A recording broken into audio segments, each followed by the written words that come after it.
one of the things that we can remember is that when we're offering healing for the client, some people ask, well, who's doing all the work when you're helping a client heal? Now, if you're doing 100% and the client's doing nothing, who's responsible for their healing? They're always responsible for their healing. So you should not be doing 100%. Mm. And I would say the client must be doing.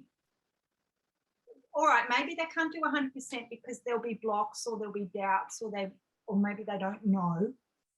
So in their ignorance of how to help themselves, maybe they're only doing 50% or 60%, but they've got to meet you there. If they're not meeting you halfway to do their own healing, then you're working too hard. You're too invested in the process.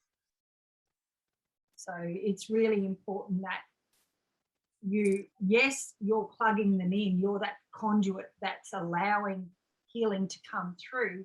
But what you're really doing is helping the client identify where they can grab that energy from.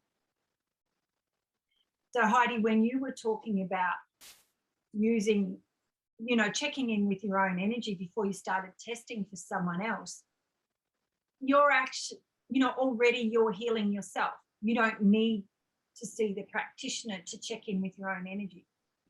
Yeah, yes. And yet you're not even a practitioner yet. Yeah.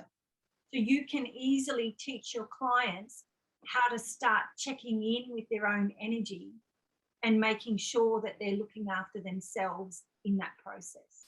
Yeah. And clients who come regularly learn that. Clients who only come once or twice a year, they're not going to pick it up unless they're learning it from somewhere else. Okay. So we have to remember we're not the only healer in people's lives, but if we are, then maybe it's about building their resources, building their support structures, and building their connections with themselves. Mm-hmm.